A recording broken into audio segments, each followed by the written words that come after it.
Bonjour les amis. Bonjour les amis! Alors aujourd'hui, maman te vous présenterai une histoire. Oui, c'est l'histoire Un panda comme les autres. L'histoire est écrite par Émilie Laboissière et illustrée par Gaëlle Picard. Un petit peu.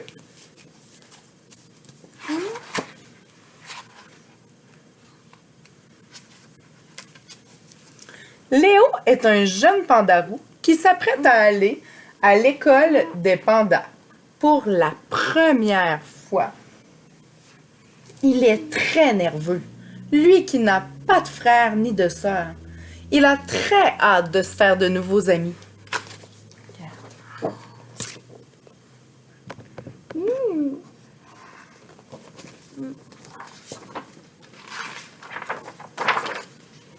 Une fois dans la classe, Léo s'installe à un pupitre et l'enseignante s'adresse aux élèves.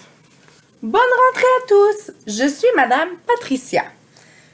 Pour que nous puissions mieux nous connaître, je vous invite à vous présenter à tour de rôle.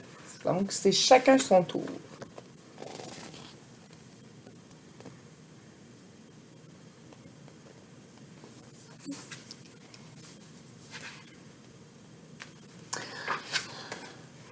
Cependant, quand vient le tour de Léo, tous les pandas se mettent à chuchoter. Tu as vu, il est roux, il est petit, il a de drôles d'oreilles. Léo est mal à l'aise. Il n'a plus du tout envie de parler.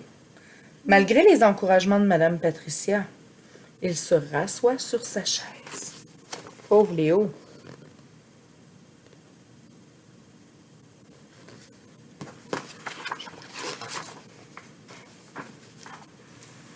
À l'heure de la récréation, Léo s'approche des autres pour jouer avec eux. Mais il le pointe du doigt et se moque de lui. Ah ah! Un pandarou! Comme c'est bizarre! Après cela, Léo ne parle plus à personne. Il a trop peur qu'on rie encore de lui. Il n'aime plus vraiment l'école.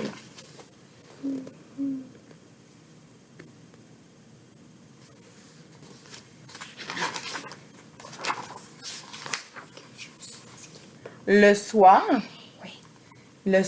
ses parents lui demandent comment s'est déroulée sa journée. Léo fond en larmes. Pourquoi les autres pandas se moquent-ils de moi? C'est parce qu'ils voient que tu es différent. Mais tu peux leur expliquer que tu es un panda comme eux, répond sa maman.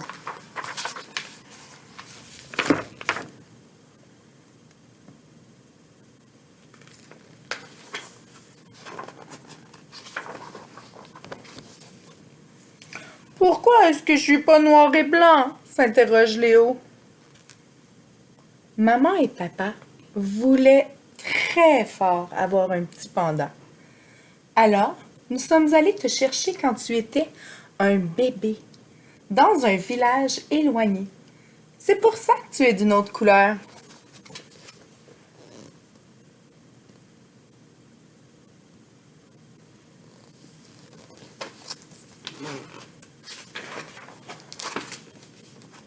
De retour à l'école le lendemain matin, Léo demande à Madame Patricia s'il peut recommencer sa présentation. L'enseignante accepte avec plaisir. Au son de la cloche, Léo se met à parler. Les autres pandas, curieux, l'écoutent attentivement. Léo explique qu'il vient des hautes montagnes de l'Himalaya et que ses parents l'ont adopté quand il était un tout petit bébé.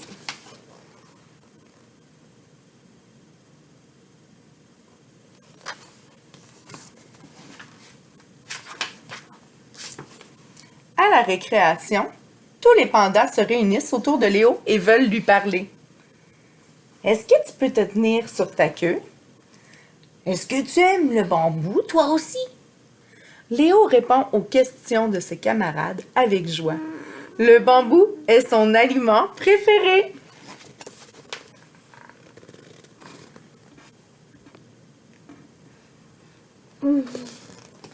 Donc, tu vois, au début de mon histoire, là, Léo et tout le monde le trouvaient différent, mais là, ils se rendent compte qu'ils ont beaucoup de points en commun avec lui.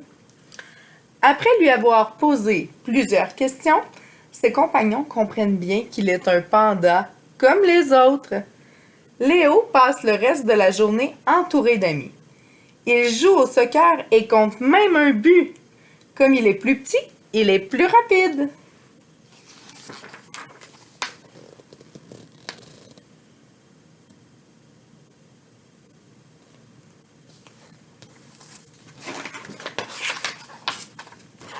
Au moment de se mettre au lit, Léo raconte à ses parents comment il s'est amusé avec toute la classe le jour même.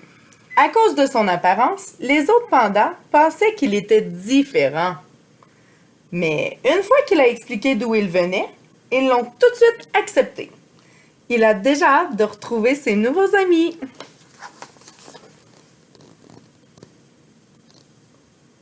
Fin de l'histoire. C'est une histoire comme je les aime parce qu'elle se termine très bien. Bye bye!